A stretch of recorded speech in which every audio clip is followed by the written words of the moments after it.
Radio. Les Français parlent aux Français. Les carottes sont cuites. Les carottes sont cuites. Sud Radio Berkov dans tous ses états.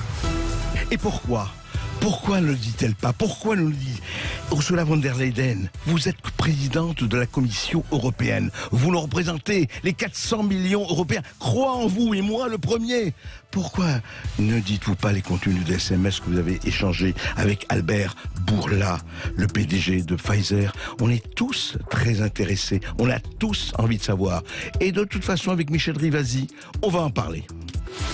Sud Radio Berkov dans tous ses états, le fait du jour. Je veux relire nos SMS. Peux-tu redire toutes ces promesses quand je relis? Eh oui, Vidéo Club, c'est la chanson de Vidéo Club, SMS, promesses. Alors de quoi s'agit-il ? Michel Rivasi, bonjour. Bonjour. Bonjour, toujours heureux de vous avoir. Nous avons déjà échangé à plusieurs reprises sur ces fameux contrats avec les laboratoires pharmaceutiques. Vous nous avez raconté de façon rocambolesque, et vous n'étiez pas la seule députée européenne, comment vous avez fait lire au bout de quelques semaines ces contrats qui étaient raturés, biffés, etc., etc. Mais là n'est pas le problème. Je rappelle rapidement simplement que le 11 novembre 2020, Pfizer et BioNTech ont annoncé le 11 novembre 2020 qu'ils ont conclu un accord avec la Commission européenne pour fournir 200 millions de doses de leur candidat vaccin expérimental à base d'ARN BNT. C'était ça le communiqué contre le SARS-CoV, bien sûr, aux États membres de l'Union européenne. C'était le communiqué officiel, mais aujourd'hui on a avancé, on n'en est plus là. Aujourd'hui, la Commission va devoir mener des investigations pour retrouver les textos échangés depuis début 2021 entre la présidente de la Commission, je l'ai dit, et le patron du groupe Pfizer, dans le cadre des négociations du contrat pour l'achat de 1,8 milliard de doses de vaccins. Vous voyez, on est passé, on n'arrête jamais le progrès, entre 200 millions de doses et 1,8 milliard de doses à 30 milliards de dollars, voilà. Alors, Michel Rivasi, qu'est-ce qui se passe ? La médiatrice, d'ailleurs, de le commissaire a protesté. Qu'est-ce qui se passe exactement ? Est-ce que, en fait, vous, députés, vous qui nous représentez, est-ce que vous êtes en droit de savoir le contenu de ces SMS ? Alors, comme sur les contrats, alors je voulais juste terminer quand même sur l'histoire de l'accès au niveau des contrats qui dit la Commission européenne par rapport aux laboratoires pharmaceutiques. Oui. La Commission n'a toujours pas répondu et maintenant, ça y est, une plainte a été déposée à la Cour de justice européenne. Elle a été enregistrée par rapport à la législation. Oui. Et donc maintenant, on attend le résultat, mais on a de grands espoirs d'avoir enfin accès à ces contrats parce que, comme vous l'avez indiqué, c'est des milliards qui sont donnés aux laboratoires pharmaceutiques. Vous voyez, on est en train de chercher quelques euros pour les hôpitaux, alors qu'on doit des milliards, qu'on enrichit d'ailleurs les directeurs aussi bien de Moderna que de Pfizer, et puis certainement de Novavax, certainement de les autres. Pardon, Michel Rivasi, juste, la plainte a été déposée quand ? Cette plainte. La plainte a été déposée début janvier. D'accord. Le 8 janvier, et elle est apparue au journal officiel. Donc ça y est, maintenant, c'est en cours, et j'espère qu'on va avoir gain de cause, parce que c'est de l'argent public qui a été donné à ces laboratoires, sans qu'on ait aucune information sur quel est l'argent qui a été donné par chaque labo, quel est le prix exact des vaccins. Regardez, en ce moment, on est en train d'autoriser le vaccin de Novavax, on ne sait toujours pas le prix. Vous voyez, c'est secret d'affaires. Et enfin, on ne sait pas les clauses qui lient les laboratoires pharmaceutiques, les États et les citoyens qui pourront avoir des effets secondaires face à la vaccination. Donc c'est un intérêt public majeur. Michel Rivasi, on sait tout de même que les laboratoires, par les contrats, ne sont pas responsables des dommages, des effets indésirables. Ça, on le sait. Alors, oui, c'est écrit dans le contrat parce qu'on a pu avoir accès grâce à des journalistes italiens. C'est ça. Et qu'en cas d'effet secondaire ou de décès, ce sont les États membres qui ont acheté les vaccins qui vont devoir payer les avocats et les indemnités, alors que ça devrait être normalement les laboratoires pharmaceutiques. Et même, une autre chose que j'ai apprise, c'est que quand, par exemple, la France donne des vaccins Pfizer au Rwanda ou dans d'autres pays africains, Oui. eh bien, il faut qu'ils demandent l'autorisation à Pfizer pour pouvoir donner ces vaccins. Et qu'en d'accord. plus, ces vaccins sont donnés de l'ordre de 6,72 € par vaccin, alors qu'ils sont donnés par l'État membre. Donc, c'est quand même complètement dingue, cette Ouais. histoire. Vous voyez, qui lie les vaccins C'est par intéressant. rapport aux États. Alors, maintenant, c'est SMS. Vous savez que c'est un journaliste allemand qui a demandé l'accès aux documents Oui. parce qu'ils étaient au courant que des SMS étaient passés entre notre président de la commission, Ursula von der Leyen, Oui. et le PDG de Pfizer, qui s'appelle Albert Bourla. Bourla.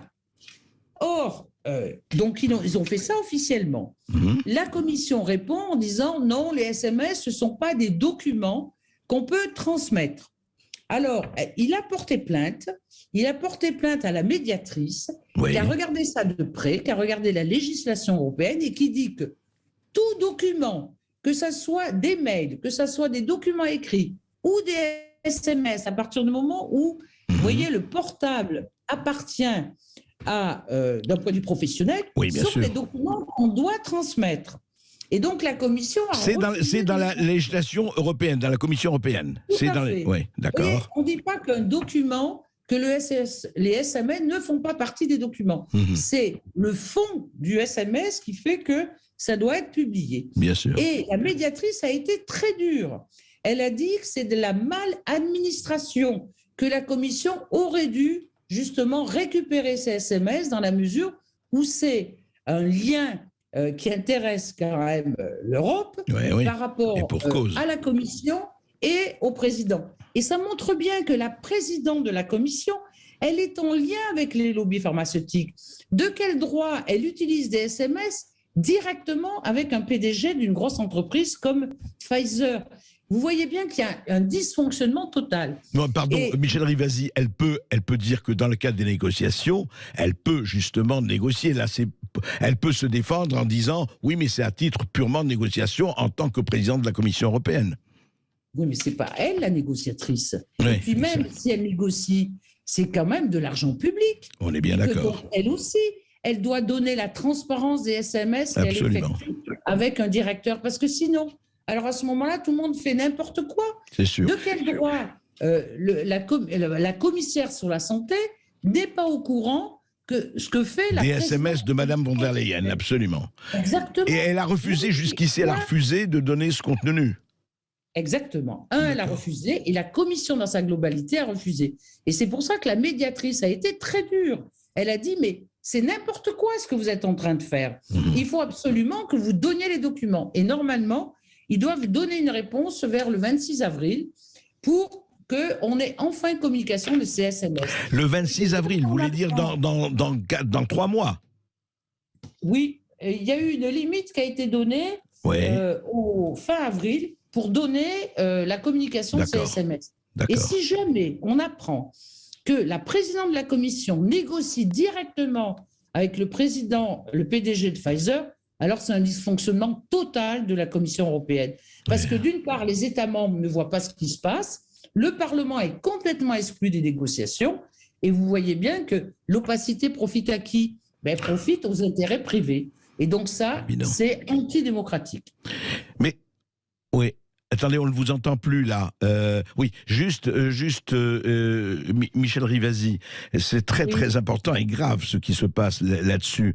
Est-ce qu'aujourd'hui, à l'heure où on se parle là, est-ce que donc vous ne connaissez pas encore, vous, députée européenne, et vos confrères et vos collègues, la totalité intégrale des contrats signés en novembre 2020? Vous ne les connaissez pas Non. encore? On ne les Mais c'est connaît hallucinant, pas. ça. Et le dernier qui a été autorisé, c'est Novavax. On ne sait toujours pas quel est le prix de ce vaccin. On ne sait toujours pas s'il y a d'autres clauses que les clauses qu'on a lues de façon tout à fait particulière grâce à un journaliste italien. On n'a aucune transparence. Et vous voyez, on est en train de pleurer par rapport aux hôpitaux, on est en train de pleurer par rapport à tout ce personnel soignant qui est complètement maltraité au niveau des hôpitaux parce qu'il leur manque de l'argent, Et comment? alors qu'on déverse des milliards au niveau des laboratoires pharmaceutiques. Moi, c'est quelque chose que je n'accepte pas. Et d'ailleurs, demain, on fait une conférence de presse pour défendre la maltraitance de tous les soignants médicaux, mais pas que, les pompiers, vous voyez, tous ces gens Bien qui sûr. ont été exclus du système parce qu'ils n'ont pas voulu se faire vacciner, alors qu'on les a adulés à un moment, et maintenant qu'ils sont dans une galère incroyable, eh bien, on les laisse tomber. Oui, C'est on pour ça était- que demain, il y a plein de collectifs qui vont se réunir à Paris, et on va demander, grâce au soutien des artistes, parce qu'il y a plein d'artistes qui s'impliquent, pour qu'il y ait Il une était temps. cagnotte qui soit faite pour ces gens-là.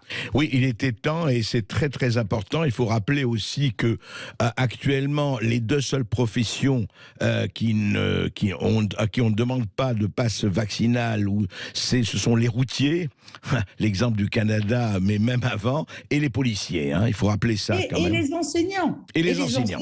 Exact. Vous voyez exact. bien que ce n'est pas une décision sanitaire, c'est une décision politique. Absolument. Parce que le pouvoir a eu peur des enseignants, parce que si jamais les enseignants se mettaient en grève parce qu'ils refusaient le pass vaccinal, ou si les policiers se mettaient en grève parce qu'ils refusaient le pass vaccinal, c'était la bérésina. Ou si les Et donc, routiers aussi, voilà, même chose. les routiers aussi. Donc vous voyez bien que ce n'est pas le sanitaire qui est mis en avant, c'est le politique dans sa façon vous voyez, de discriminer des gens. Et j'en ai mal au cœur vraiment pour le personnel médical qui nous a soignés, vous voyez, qui a accompagné Qui était les là. gens parce qu'ils avaient Absolument. le Covid et que maintenant on les laisse tomber. Et alors, dites-moi, aujourd'hui, donc, la plainte a été déposée, vous nous l'avez dit, mais en attendant, moi, ce qui me fascine, au sens vraiment pas très, très, très agréable du terme, c'est que nous sommes, soi-disant, dans une Europe démocratique, dans une Europe ouverte, et nous donnons l'exemple face à la Chine, face à la Russie, face aux pays en démocratie défaillante, etc. Et en même temps, nous sommes, enfin, tout ça a été signé au départ, il y a maintenant presque en tout cas 1 an et demi, presque, ou en tout cas 1 an et 2 ou 3 mois, et aujourd'hui, vous n'êtes pas encore, vous, députés européens, nous, peuples européens, en mesure de dire voilà ce qu'il y a, ligne par ligne, dans ces contrats. C'est quand même hallucinant, ça en dit long sur où en est vraiment les pouvoirs et les contre-pouvoirs en Europe. Et c'est pour ça que, vous savez, la démocratie, ça se construit tous les jours. Moi, c'est mon 3e mandat. Je connais bien la Commission européenne et je trouve qu'il y a une dégradation sur l'accès aux documents. Donc, il faut les harceler. Je fais du harcèlement pour la démocratie. Et le dernier en date, on veut nous créer une agence en cas de nouvelle pandémie qu'on appelle HERA. Eh bien, Oui. savez-vous ce qu'ils sont en train de faire? Normalement, ça devait être une agence européenne. Eh bien, ils ont dit, ben non, ça sera qu'une émanation de la Commission. Comme ça, le Parlement sera exclu. Et tous les contrats qu'on va passer avec le privé, vous voyez, sur de nouveaux médicaments ou de nouveaux vaccins, eh bien, on n'aura toujours pas accès. C'est pour ça que quand on a saisi la Cour de justice européenne, ça fera jurisprudence, vous voyez, sur l'ensemble des Exact. contrats. Il est anormal qu'on laisse le pouvoir à des politiques qui sont trop en lien, en consanguinité, je dirais, avec le pouvoir privé et notamment les laboratoires pharmaceutiques. Parce que c'est à la fois notre argent, c'est notre santé. Oui. Vous voyez, c'est un budget européen où nous, les parlementaires, et moi j'ai horreur d'être utilisée comme une marionnette, je suis député européen, je suis député à la commission contrôle budgétaire et on doit avoir accès à tous ces contrats. Non seulement vous avez raison, mais ça nous paraît la moindre des choses. Ça paraît absolument basique. Et on a l'impression, vous savez, vous rappelez la fameuse phrase du dramaturge allemand Bertolt Brecht qui disait « Des gouvernements excédés par les manifestations décidées de dissoudre le peuple ». On se demande si cette commission n'a pas envie de dissoudre le Parlement, quelque part. Eh bien, plus elle agit comme ça, plus elle rendra les citoyens européens sceptiques sur l'Europe. Moi, je suis profondément européenne parce que je pense que c'est à cette dimension-là qu'on peut répondre aussi bien aux défis climatiques, mais aux défis sanitaires aussi. Bien parce sûr. qu'il y a de bonnes choses au niveau de l'Europe. Mais à partir du moment où les députés européens sont respectés, Tout à fait. à l'heure actuelle, la Commission ne respecte pas les députés européens et les États membres non plus. Parce que Macron, il aurait pu taper le poing sur la table en disant « Mais comment se fait-il que ces contrats sont... Montrez-les-nous. On n'a pas accès ». Eh bien, Hallucinant. vous voyez bien qu'il y a cette complicité à haut niveau. Eh Et oui. c'est ça qu'il faut casser. Ça s'appelle l'entre-soi et la consanguinité, comme vous disiez. Merci Michel Rivasi. Merci de ces précisions. Et puis on va suivre ce qui va se passer au niveau de votre plainte. C'est très important. Bon, ce sera en avril. Mais avant ça, je crois que beaucoup de choses vont bouger. Merci. Et merci beaucoup. Je rappelle que vous êtes J'espère bien. En député. tout cas, on est là pour taper le poing sur la table. Mais heureusement, et on compte sur vous. Vous êtes députée européenne Europe Écologie Les Verts et le 26 avril, donc peut-être le verdict de ces SMS entre Ursula von der Leyen et le PDG de Pfizer, 2 jours après les élections présidentielles. On espère qu'on pourra en parler. Et tout de suite, on va parler du convoi de la liberté au Canada.